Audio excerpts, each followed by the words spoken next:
Hello दोस्तों, क्या आपको पता है एक्सेल में दो डेट्स के बीच का डिफरेंस निकालना कितना इजी है। आज हम सीखेंगे डेटेड इफ फार्मूला जो आपके लिए ईयर्स, मंथ्स और डेज के कैलकुलेशन को सुपर इजी बनाता है। तो चलिए इसे सीखते हैं।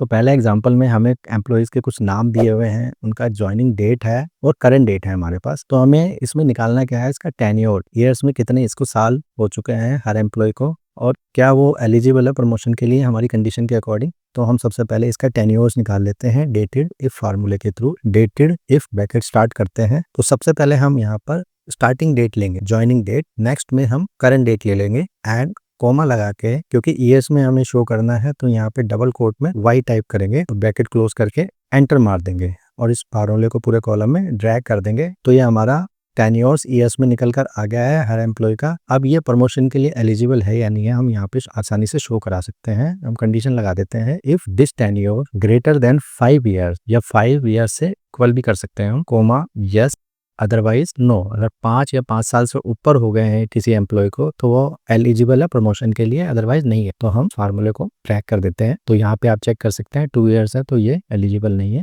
नेक्स्ट एग्जाम्पल में हमें कुछ नाम दिए हुए हैं, डेट ऑफ बर्थ है हर किसी का और करंट डेट है साथ में। हमें कैलकुलेट करना है उसकी एग्जैक्ट एज ईयर्स में, मंथ्स में और डेज के अंदर। तो हम सबसे पहले ईयर्स कैलकुलेट कर लेते हैं। डेटेड इफ ब्रैकेट चालू करते हैं, डेट ऑफ बर्थ सेलेक्ट कर लेते हैं, कोमा लगाते हैं, करंट डेट सेलेक्ट कर लेते हैं और वाई टाइप कर लेते हैं डबल कोट में और ब्रैकेट क्लोज करके एंटर मार देते हैं। तो ये उसके ईयर्स कैलकुलेट होके आ गए हैं हर पर्सन के। अब इसी तरह से हम मंथ्स भी कैलकुलेट कर लेते हैं। डेटेड इफ ब्रैकेट चालू, date of birth, comma, current date, comma. अब मंथ्स कैलकुलेट करने के लिए हमें डबल कोट में वाई एम टाइप करना है। पहले ईयर्स कैलकुलेट करेगा, जो डिफरेंस होगा मंथ्स वो यहाँ पे शो कर देगा। ये नंबर ऑफ मंथ्स आ गए इसके हर पर्सन के।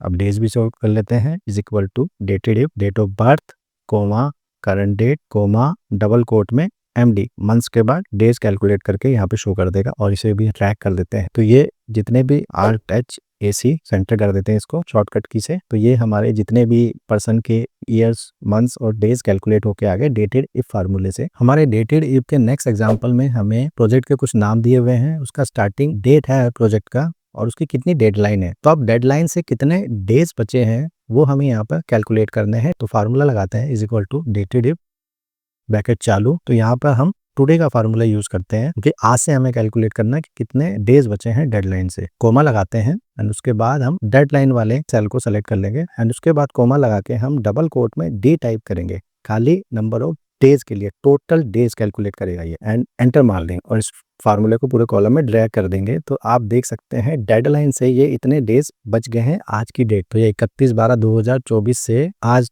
क्योंकि 24 तारीख है तो 24 तारीख से 7 दिन बचे हैं, इसने ये शो कर दिए हैं यहाँ। तो इस तरह से हम डेडलाइन के डेज लेफ्ट निकाल सकते हैं डेटेड इफ फार्मूले से। हमारे नेक्स्ट डेटेड इफ के एग्जांपल में हमें कुछ एम्प्लॉय के नाम दिए हुए हैं, उनके डेट ऑफ बर्थ दी हुई है और रिटायरमेंट एज दी हुई है। 60 ईयर्स के बाद वो पर्सन रिटायर हो जाए। तो सबसे पहले रिटायरमेंट डेट कैलकुलेट कर लेते हैं। रिटायरमेंट डेट कैलकुलेट करने के लिए फार्मूला लगाते हैं, डेट का टैब लगाते हैं और ईयर का फार्मूला लगाएंगे, ब्रैकेट चालू करेंगे, डेट ऑफ बर्थ वाले सेल को सिलेक्ट कर लेंगे, देन ब्रैकेट क्लोज करके इसे इसमें 60 ऐड कर देंगे 60 के लिए एंड कोमा लगाएंगे। देन मंथ कैलकुलेट कर लेंगे, इसके मंथ हमारे डेट ऑफ बर्थ से ही निकलेंगे और कोमा लगा के डेज वाले फार्मूला लगा के हम इसके डेज पे कैलकुलेट कर लेंगे और इसमें सब में प्लस कर देंगे। तो एक डेट बनकर आ जाएगी हमारे पास, रिटायरमेंट डेट को लास्ट में डबल ब्रैकेट क्लोज करके एंटर मार दे। तो ये हमारी रिटायरमेंट डेट कैलकुलेट होकर आ गई है कि ये अपनी डेट ऑफ बर्थ से 60 साल ऐड होने के बाद किस डेट को ये रिटायर होगा पर्सन, तो ये निकल कर आ गई है।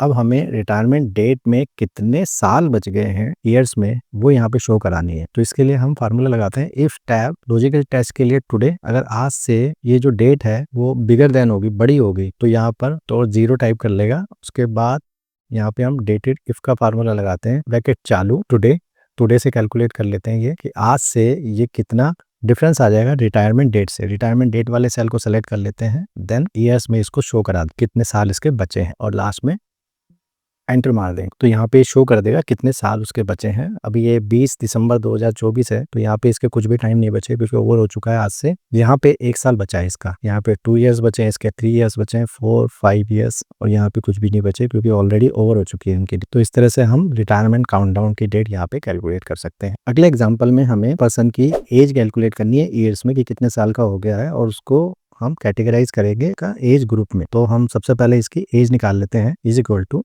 डेटेड इफ ब्रैकेट चालू डेट ऑफ बर्थ से कैलकुलेट कर लेते हैं कि डेट ऑफ बर्थ से ये कितने साल का हो गया है, current date comma double quote में वाई टाइप कर देते हैं ताकि ये ईयर्स में कैलकुलेट होके आ जाए। 34 ईयर्स के बाद इस फार्मूले को पूरे कॉलम में ड्रैग कर देते हैं, तो ये इसकी एज निकल के आ गई हर पर्सन की। उसके बाद हमको कैटेगरी में कन्वर्ट कर लेते हैं कि कौन से एज का ग्रुप का है। हम 3 कंडीशन लगा लेते हैं यहाँ पे। 30 से नीचे है तो अंडर 30, 30 से 40 के बीच में है तो 30-40 और 40 से ऊपर है तो 40 से ऊपर शो करेगा ये। तो इसके लिए हम इफ कंडीशन का फार्मूला लगाते हैं, ये ईयर्स अगर हम 30 से नीचे है तो हमारा लिख के आए अंडर 30।